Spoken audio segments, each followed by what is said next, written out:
హే బల్వంత్ ఈ సినిమాకి ఏ సర్టిఫికేట్ ఇచ్చారు అండ్ ఎందుకని ఈ మూవీకి ఏ సర్టిఫికేట్ ఇచ్చారో మూవీ స్టార్ట్ అయిన వెంటనే అర్థమైపోద్ది అనుకోండి. ఐ మీన్ మెయిన్ ప్లాట్ ఏంటా అని వెంటనే రివీల్ చేస్తారు. ఇక దాని మీద జరిగే అడల్ట్ కామెడీ జోనర్లో వచ్చిన ఫిల్మ్ ఇది.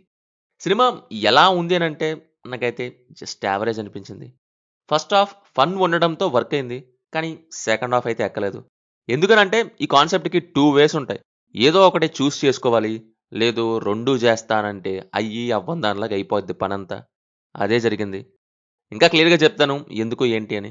ముందుగా ప్లాట్ ఏంటంటే హీరో కృష్ణ వాళ్ళ నాన్నకు బిజినెస్ ఉంటది. చిన్నప్పటి నుంచి ఒక బిజినెస్ ఉంది అని, ఫ్యూచర్‌లో దాన్ని చూసుకోవాల్సింది తానే అని బిజినెస్ మ్యాన్ డ్రీమ్స్ అన్నీ యేసుకుంటాడు. పెద్దవుతాడు. స్టిల్ అవే డ్రీమ్స్. కానీ వాళ్ళ నాన్నకి కృష్ణ ఆ బిజినెస్ టేకప్ చేయటం ఇష్టం లేదు. కృష్ణకేమో మా నాన్నకి డౌట్ ఉందేమో అని ఏదో విధంగా ప్రూవ్ చేసుకోవాలనుకుంటాడు. అసలు ఇంతకీ ఆ బిజినెస్ ఏంటి? హీరోకి తెలిసాక ఏం చేశాడు? చివరికి ఏమైందనే చూస్తారు.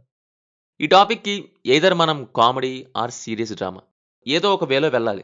కానీ వీళ్ళు ఫస్ట్ హాఫ్‌లో చాలా వరకు ఫన్‌తో సాగించినట్టుగా సెకండ్ హాఫ్‌లో చేయలేకపోయారు. ఫస్ట్ హాఫ్ స్టార్ట్ అవ్వగానే సారీ సినిమా స్టార్ట్ అయిన వెంటనే ఆ బిజినెస్ ఏంటి అని మనకు రివీల్ చేస్తారు. బట్ మెయిన్ క్యారెక్టర్‌కి మాత్రం అది హోల్డ్‌లో పెడతారు. సో, తెలిసాక ఏమైద్దని ఒక ఎక్సైట్‌మెంట్ వచ్చిద్ది మనలో. అండ్ ఆ మధ్యలో ఒక సాంగ్ వస్తది లవ్ ట్రాక్‌ది. వీళ్ళిద్దరూ ఇదివరకే ప్రేమించుకున్నారు అనే రూట్‌లోకి తీసుకెళ్ళి ఉండొచ్చు. ఒక సాంగ్ తప్పేది. ఇక అదర్ దాన్ ఆ 10-20 మినిట్స్ హీరో, హీరోయిన్ పోర్షన్స్ మిగతా ఫస్ట్ హాఫ్ అంతా మంచి ఫన్ జనరేట్ అయింది. Mostly situational and adult comedy dialogues మీదే ఉంటది. ఇంకా చెప్పాలంటే ఫస్ట్ హాఫ్ వెంటనే అయిపోయిందా అనేలా ఉంటది. సుదర్శన్ డైలాగ్స్ కానీ, ఇంకా బిజినెస్ చుట్టూ జరిగే సీక్వెన్సెస్ ఇవన్నీ మంచి ఫ్లోలో వెళ్ళిపోతాయి. ఇక సెకండ్ హాఫ్ ఆ ఇంటర్వెల్ దెబ్బకి ఇంకొంచెం ఇంట్రెస్టింగ్‌గా అనిపించింది. కానీ ఇక్కడే మేకర్స్ అస్సాంకి కొట్టేశారు. చివర్లో వచ్చే ఫాదర్ సన్ సీక్వెన్స్ తప్ప హర్ష, అజయ్ ఘోష్, వెన్నెల కిషోర్ వీళ్ళ ముగ్గురి మీద సాగే గంట సినిమా ఏమెక్కలేదు. ఫన్ కోసం అండ్ మధ్య మధ్యలో లైట్‌గా డ్రామా అంటూ ఏవేవో చేస్తారు. లైక్ 'చంపా' క్యారెక్టర్ సైడ్ నుంచి, ఇంకా అజయ్ ఘోష్ ఇంటికి వెళ్ళాక ఆ సీక్వెన్సెస్ కానీ అన్నీ తుస్సుమన్నాయి. ఓన్లీ సెకండ్ హాఫ్‌లో ఏదైనా మంచి సీన్ ఉందంటే అది నరేష్ గారు అండ్ సుహాస్ మధ్య ఒక క్లైమాక్స్‌లో వచ్చే సీన్ అంతే. ఇక ఫన్ కానీ, డ్రామా గానీ ఏది వర్క్ అవ్వలేదు.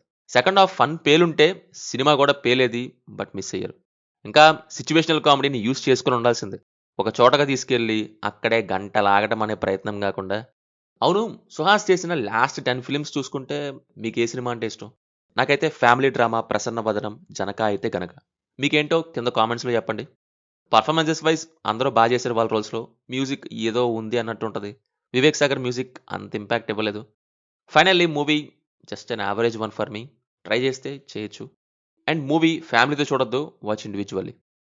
మూవీ మీకెలా ఉందో కింద కామెంట్స్‌లో మాతో తప్పకుండా షేర్ చేసుకోండి. Will meet in next video. Thank you. జై హింద్.